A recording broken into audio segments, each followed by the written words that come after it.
Hello everybody, Eric Rona or Snipe Down here back with another video. Today we are going to be going over another tips and tricks. It's going to be a high depth analysis video of a couple clips from the same game I had yesterday. Um, we're going to be going over things as simple as just like even just crouching in game and showing the importance of little things like that. As you can tell, I have a bit of a new background. I did just move this past week. The room's coming together. I got a bunch of my old gaming setup stuff, bunch of my, lanyards from tournaments that I've attended. Got like over 60 of those. My X Games medal from when I played Halo, another one up on the wall there. A couple things over here, and just like a bunch of stuff I've been giving away because of, when you move and you downsize, you find a lot of things that you realize you don't really need as much anymore. So right now we're just going to be going over these clips. I'm going to do something a little different this time. I'm actually going to play the clips out in full and then go back, rewatch the clip, and talk about my thought process during that. And you guys can let me know if you like that a little more than the previous section or the previous uploads. But yeah, we'll just dive right into it, okay?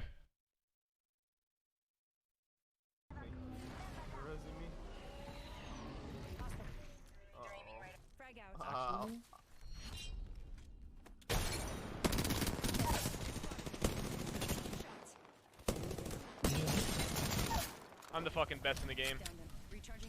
In this building. I'm the fucking best in the game. Wraith, in this building.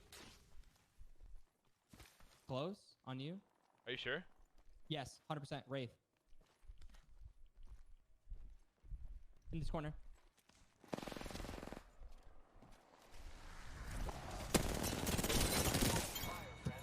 Reloading. That's the last of that squad. You like how I was just staring at her, bro? Yeah.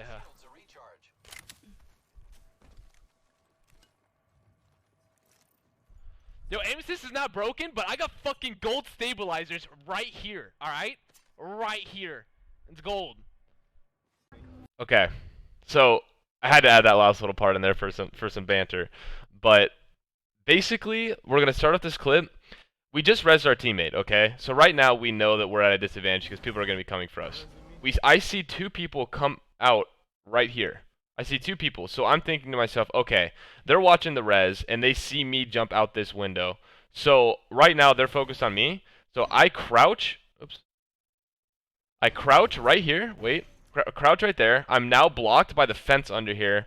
Throw a nade, a frag grenade. I almost always carry frag grenades. Frag grenades are my favorite grenades right now because I've gotten really good at throwing these straight up in the air because it doesn't allow for the nade to sit on the ground. It just blows up basically right when it gets there if you do it right. So I crouch out of their line of sight. Right now, they're still focused on my teammate dropping, so I'm thinking they're going to stay on that platform. And if they're going to stay on that platform of that building, then I can land a nade right under their feet and do a ton of damage. So that's what I do. I crouch, I throw the grenade, then I start moving up. The reason I start moving up right away is because I want them to see me. I want them to see me start moving this way. That way they're also split focused on me, and that's exactly what happens. I end up dropping the nade, hitting an 100 and an 85 damage numbers. So right now my goal is to maybe get a finish. I luckily hit really good shots on that guy. You see me switch weapons right away. I switched weapons right away because I just used 13 shots on that guy. I can't kill this guy. I can't kill this Pathfinder over here with 14 shots of my R9. Now I instantly switch to my Prowler. I go over to this guy because I have 35 shots in the clip and I know I can take this guy one-on-one. I'm really confident in my one-on-ones. So I down two people right there. I run up to this guy.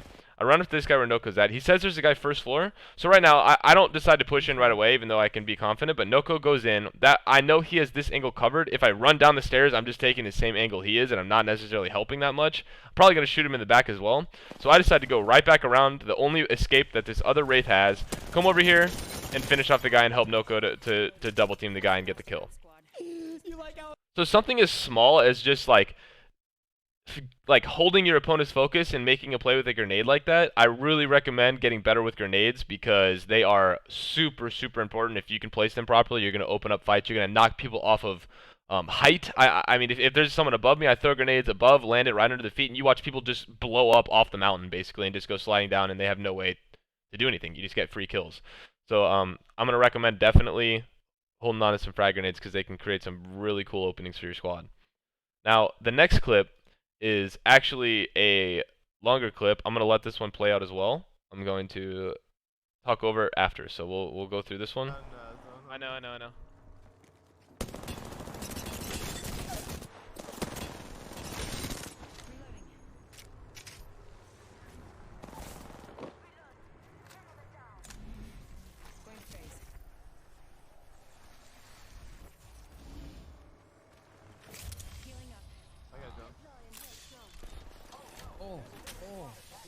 looking.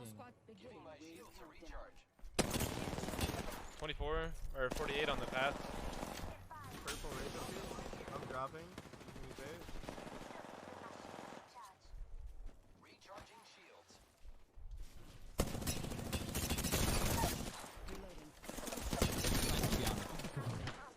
You're just running through, bro. I'm fucking so much better. I'm so much better. Okay, so we're gonna go back into this one, and we're gonna talk about this one. This one's gonna be a little more to talk about. So right now, the storm's coming in. This team is fighting in the back, so they're almost being pushed by the storm right now. No. I still have a little bit of time because I have 17 seconds. I don't have far to go in the storm. I have shots on these guys' back. I have a 35 shot prowler that does a ton of damage, and I get to do a ton of damage. So right now, I instantly know that I basically just destroyed that team's game. So now there were 6 squads left, okay? So I'm now focused on how I'm going to get to my teammates quick enough. I could run through this door here, but I don't want to run that way because that's pretty far away from my teammates. And let's say there's a team in train station up here. I could really get pinched out and I can get caught out of position and die. So I'm going to run through the building. I even consider it for a second. I even consider going back.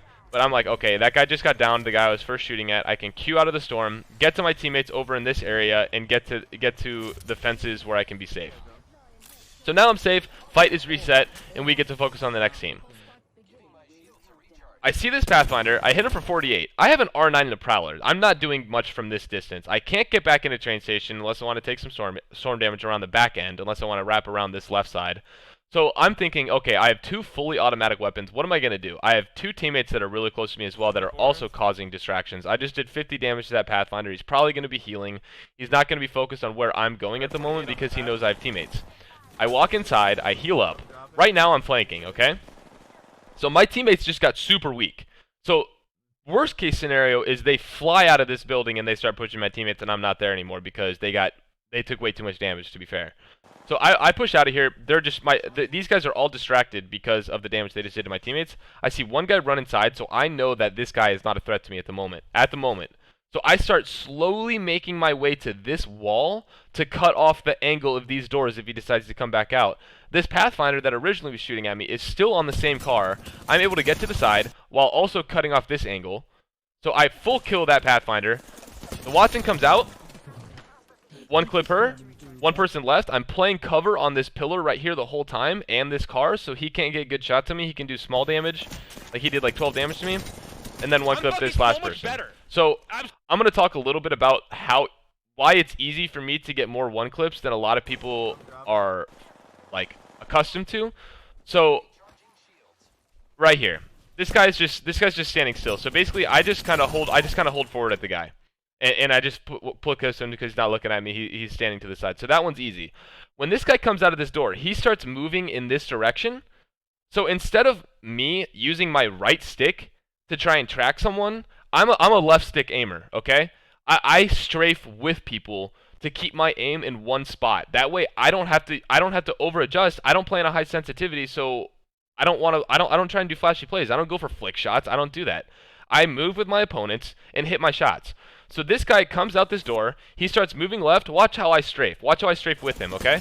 I start moving left with him the whole time. Kill him. Instantly get back to the wall. This guy comes at me. I'm healing. He's running this way. I just saw him jump on my screen to this direction. So I'm going to heal, and then you're going to see me strafe the exact same direction he does, not touch my right stick almost at all, and hit my shots. So here we go. He moves this way. I start moving that way with him. I'm fucking so much better. I'm so much better. Making sure that you can do things like that is the difference between when you can ADS. When I'm ADSing is usually when someone's running in the same direction, or if I'm right in their face and I can hip fire. Usually when someone starts strafing hardcore in your face, you can't really ADS and you need to switch to hip fire. So little things like that, knowing when to ADS, knowing when to hip fire, knowing when to strafe with your opponent and do those kind of things. You know, like if I have a peacekeeper, I'm not going to strafe with my opponent because I need to find cover. I need to take a shot, hide behind cover. Take a shot, hide behind cover because of the downtime in between shots. But little things like this and going over specific moments and figuring out how you can improve your shot without having to do too much. People think like upping your sense and being fancier player is going to make you a better player, but it's like, why don't you just use your positioning and your intelligence to outsmart your opponents and then let the gun aim for you? That has not an aim assist comment. Don't even give me that. But yeah, just little things like that that can help improve your gameplay are super monumental to seeing small steps of improvement every day. So I hope you guys enjoyed this video. I hope you guys enjoyed these analysis videos. I hope I am teaching you guys something and you guys are actually learning things from these. But thank you guys so much for tuning in and watching. I appreciate you all for subscribing, liking the videos. It really does help me and motivates me to become more consistent with these videos. If you haven't already, make sure you follow me on Twitch. I go live, and Twitter. I also post live updates of when I do go live. So twitch.tv/snipedown, twitter.com/snipedown. Make sure you like, comment, and subscribe. And thank you all for tuning in for another video.